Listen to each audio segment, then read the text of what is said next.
Have you ever been a day late and a dollar short? Maybe even $2 or $3? Well, this is Thursday History for the Broken Brain. Hi, it's me, Dwight. And it's on a Friday. As a special treat for y'all, I decided to do it a day late. I wasn't feeling very well yesterday and wanted to make sure I could give it all my full focus. So here it is. Just a reminder that every week there is a history lesson, history dive into something regarding culture, psychology, and social advocacy. This is a weekly thing for the Patreon subscribers. You get it all the time. Once a month, we do a full episode for everybody on the main feed. There's not one of those. So you get the first couple minutes if you're on the main feed as a sample, and you get the whole dang thing if you're a subscriber. We're talking about the Peabody Education Fund and maybe a couple other things today. Did you know that the Peabody Education Fund is the first modern nonprofit in the United States? At least it's considered that. I'm not really sure what modern means. Perhaps it means 1867 or forward, because that's when it was founded. There were some before then, which I'll mention as well. So I don't really know what it means, the first modern one, but it's one of the first ones where it was organized the way that what we would usually consider as a modern nonprofit. And we're going to get into how they work. First, let me mention some ones that came before. There is an organization called the Union Fire Company in Philadelphia, or rather there was, in 1736, which was founded by Benjamin Franklin, which was the first volunteer-based organization in the United States, which was focused on fighting fires. Volunteer firefighting is a big thing, as well as lots of wonderful work that is done by full-time firefighters, obviously, that are out there as well. But back in the 1700s, apparently, firefighting was usually restrained to the local community. In other words, you'd have a fire department that would only service people that were members of that group, apparently. And Benjamin Franklin came up with this idea, as he was wont to do, where he organized it to where there was just a general community firefighting group that was staffed by volunteers and did not charge anything or, anything, and they did not sort of discriminate as far as like subgroups or whatever, at least as far as I could see in there. Discrimination was kind of a problem back then in general. So, but anyway, they just basically put out any fires that were in a designated area. This was a new idea for the colonies or the United States. 1736 wasn't the United States yet. That's another little history tidbit. I don't want to show off, but so that's very interesting, where that was a new concept around there. 1775, actually, right before 1776, one of the earliest abolitionist organizations was formed, which was called the Society for the Relief of Free Negroes Unlawfully Held in Bondage. It was later reorganized as the Pennsylvania Abolition Society.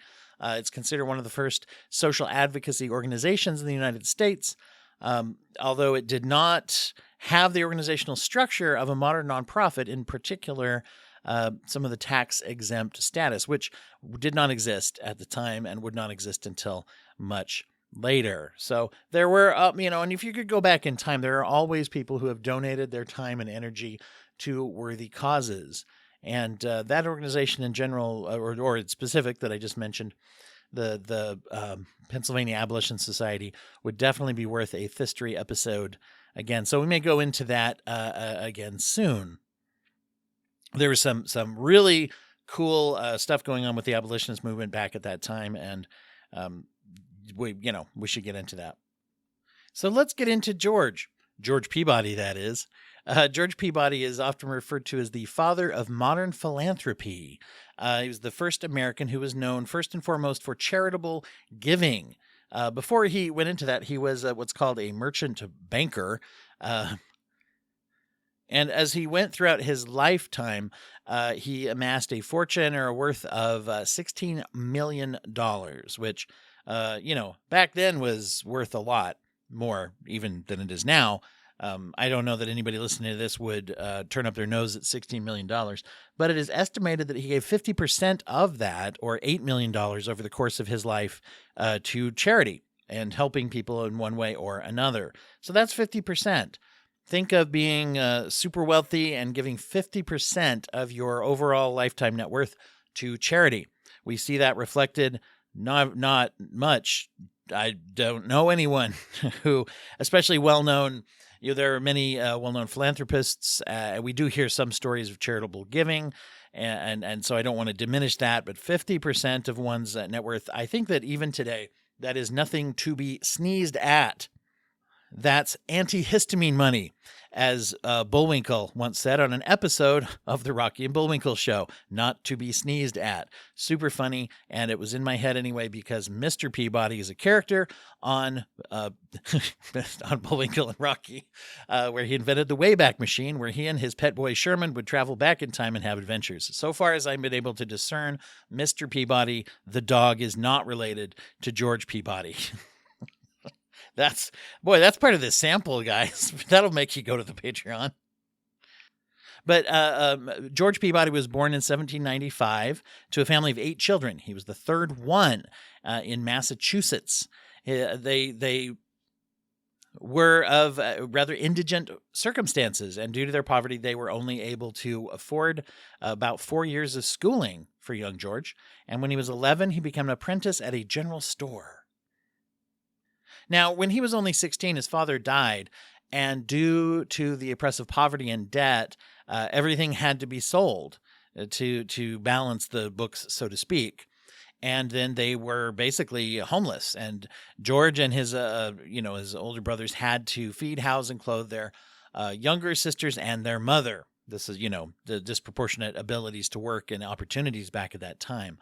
There's a quote from him I read here. "I have never forgotten and never can forget the great privations of my early years." It reminds me a little bit of A Christmas Carol in a way. This one line anyway, not the overall story of his life, but he was very much not an Ebenezer Scrooge, which I think is very interesting. So we go to this quote in A Christmas Carol. Go there right now and read this quote where Scrooge, when he's being confronted by his fiancée, when she dumps his ass, he says, "There is nothing that the world is so, hard upon as poverty, and there's nothing that it condemns more than the pursuit of wealth." And so therefore he became a bit of a miser, eschewing the idea of helping other people. As basically, it's not my problem. Now, let's go the opposite direction. Here's George Peabody in real life, as his memory of poverty seemed to inspire him instead to want to do for other people. He was a soldier in the War of 1812, and then after that, with an army buddy or a military buddy, whatever you want to call that, he partnered up doing merchant stuff, banking stuff. You guys, this is where I don't really know what jobs are or money is, basically, how any of that works. But by the time he was 19, he had to pay back his father's debts, by the way, which was to the tune of $40,000 in 1812 money or whatever. That was probably more than it is today. I'm really tapping my economic knowledge, guys. But so he paid that off and was able to support his family. He was known to be a fair-minded and very giving individual even before he started and had enough to really become a philanthropist, which was an idea in the U.S. that was kind of a new role for someone to do. Incidentally, interestingly enough, when it came to family, he never married and never had any children. And so the bulk of his resources was dedicated first to work and supporting his family, and then branching out from there to support other people. And by the way, this is the end of the free sample, and we're going to move into Patreon only. So sorry to say goodbye to you main feed folks. Still love you, but, got to depart from you now. Well, if you like that, you'll love the whole thing. To get the weekly Thursday history dives, go to patreon.com/brokenbrain and consider becoming a donor today. You'll get all the videos of each of the interviews. You will get the weekly history dives and all of the various podcasts within a podcast that are available to Broken Brain patrons, such as Fan with an E, our dive into the show Anne with an E and how it deals with trauma and psychology. Also, a couple of new things coming, like a look into the psychology of marketing, cartoon mascots, And as long as everybody else out there creating content is on Reddit, I thought I might as well share a few things about the subreddits dedicated to therapy. So all that and more is available at patreon.com/brokenbrain for you Brainiac patrons right now.